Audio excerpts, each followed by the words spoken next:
udah lagi aja lah. Jangan pernah mengatakan bahwa sulit kita untuk mengatasi kesombongan. Percaya atau tidak bahwa kadar kesombongan ada pada setiap orang. Ya, semua orang pasti ada sombongnya.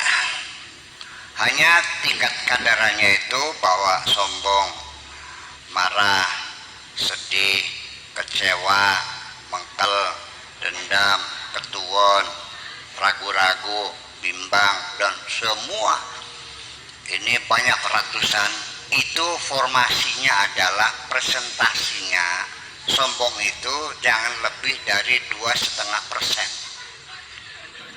Ya, sebab bagaimanapun tanpa kesombongan kita mungkin tidak bisa terdorong untuk bersaing dalam hidup ini. Percaya nggak?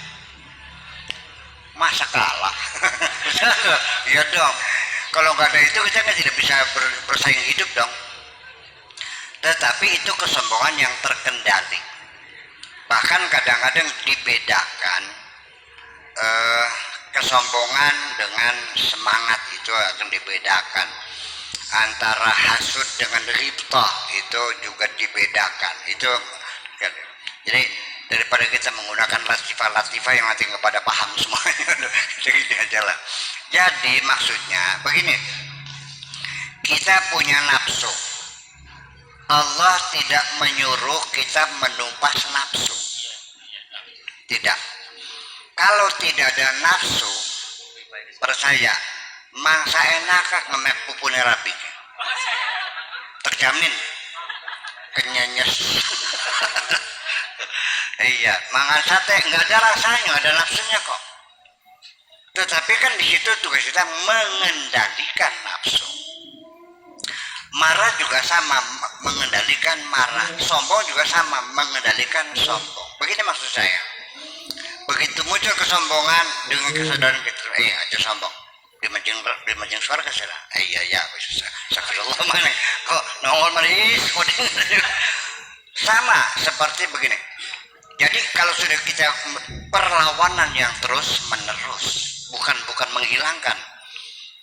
Seperti kita umpamanya sholat khusyuk, tumanina maksud saya. Saya ini gimana sholat nggak pernah khusyuk. Begitu Allahu Akbar kayak dengan utang, ya wes. Allahu Akbar. Nah makanya kita bagaimana mengkondisikan supaya sholat kita bisa tumanina. Ibu-ibu terutama ini penyakitnya nih, kepengen ngodok air, tapi juga waktunya sholat. Kira-kira selesai sholat airnya matang. Jadi nyalakan kompor dulu, pasang ketel, digodok, ditinggal sholat. Kira-kira sholat selesai air matang. Apa yang terjadi dalam sholat yang mikirin?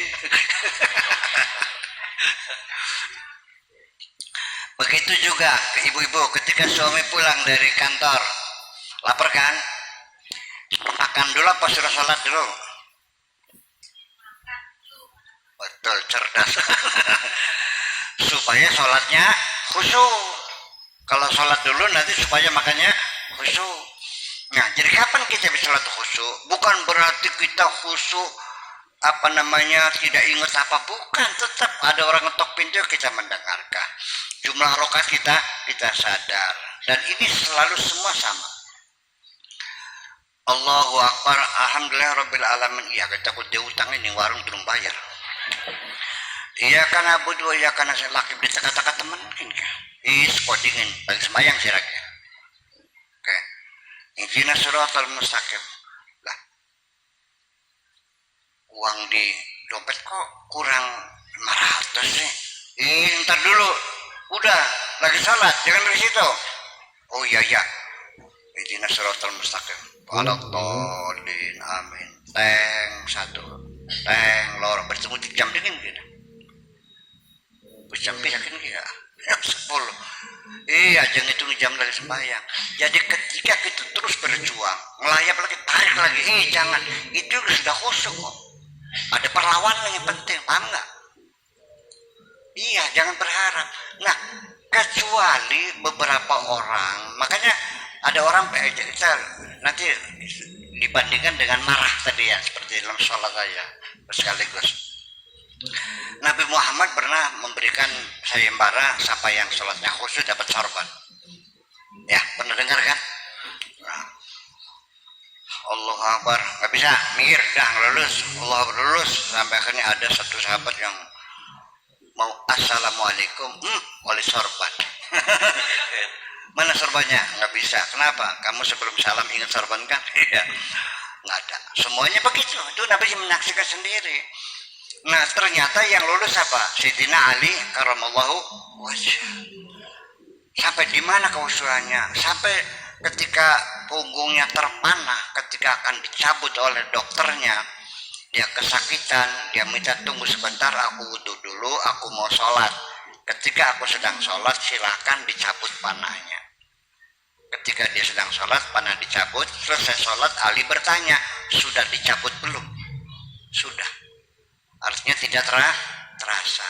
Nah, begini. Ibu-ibu pengen nggak kira-kira panah dicabut nggak terasa? Apot kok. Angel ya. Wis digigit nyamuk nggak terasa, bisa nggak? Pengen bisa nggak sholat? Nah kan ringan, gimana kan paling gatel kan ya.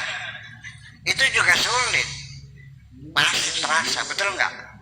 Hanya caranya kalau gatel ditempelkan tangannya di garu-garu begitu, paham nggak? Supaya jangan bukan gerakan yang banyak, lebih 3 kali bisa batal. Saya bisa dikerubut nyamuk nggak terasa. Dulu waktu pacaran di bawah kersen.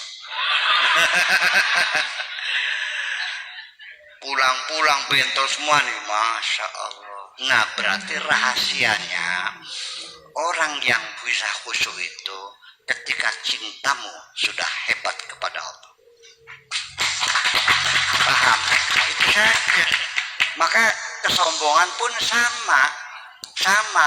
Takhallaku bi khuluqillah. Kita harus berakhlak dengan akhlaknya Allah. Allah Rahman, kita Rahman. Allah Rahim, kita Rahim. Allah Ghafur, kita juga memaafkan. Betul nggak? Kecuali satu, kesombongan milik Allah, itu maksudnya. Nah, maka ketika muncul sombong, kita lawan. Nah, kemunculan sombong itu adalah dari ketidaksadaran diri kita bahwa sombong itu kita lawan. Ya, seberapa sih sombongnya? Sombong itu hanya angan-angan kita sendiri kok. Buktinya mah. Jadi artinya kita lawan terus muncul lagi. Nafsu kita lawan. Nah, nanti ada kiat-kiatnya bagi semua marah, sombong, ria, ujub, takabur dan sebagainya itu adalah seperangkat nafsu-nafsu yang ada pada diri kita.